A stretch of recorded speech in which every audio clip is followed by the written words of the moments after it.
স্বাগতম সবাইকে শিক্ষা নিউজ ইউটিউব চ্যানেলে। আজকে আমরা আলোচনা করব 2025 ষষ্ঠ, অষ্টম, নবম শ্রেণীতে বাদ পড়া শিক্ষার্থীদের আবার রেজিস্ট্রেশনের সুযোগ দিচ্ছে। তো এটা নিয়ে একটি নোটিশ পাবলিশ হয়েছে, সেই নোটিশটা আমরা এখন পড়ে শোনাচ্ছি। গত বছর ষষ্ঠ, অষ্টম আর নবম শ্রেণীর রেজিস্ট্রেশন থেকে বাদ পড়া ছিল তাদের জন্য সুখবর। ঢাকা মাধ্যমিক ও উচ্চ মাধ্যমিক শিক্ষা বোর্ড একটি নতুন বিজ্ঞপ্তি দিয়েছে।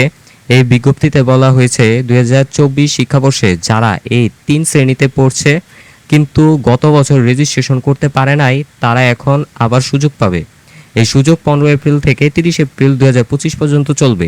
এই সময়ের মধ্যে রেজিস্ট্রেশন না করলে আর কোনো সুযোগ দেওয়া হবে না, তাই তাড়াতাড়ি কাজটা শেষ করতে হবে। তো এখানে যেই নোটিশটা দেওয়া হয়েছে মাধ্যমিক ও উচ্চ মাধ্যমিক শিক্ষা বোর্ড ঢাকা থেকে, এটা আপনারা ভিডিওটা পজ করে দেখে নেবেন। আমি ভিডিও ডেসক্রিপশনে আমি লিঙ্কটা দিয়ে দেব।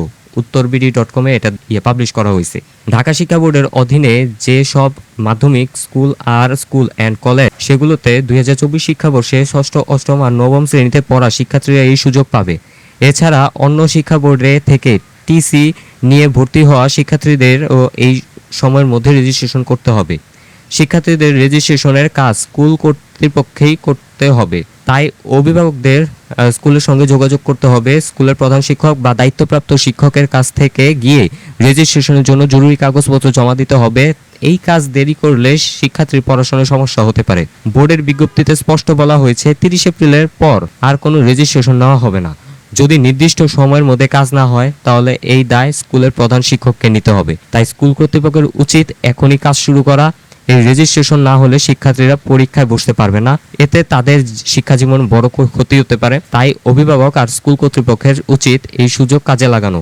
আশা করি এই নোটিশটা আপনাদের ভালো লেগেছে। যদি আপনাদের উপকারে আসে তাহলে অবশ্যই ইউটিউব চ্যানেলটাকে সাবস্ক্রাইব করে দিবেন এবং ভিডিওটাতে একটা লাইক দিয়ে দিবেন।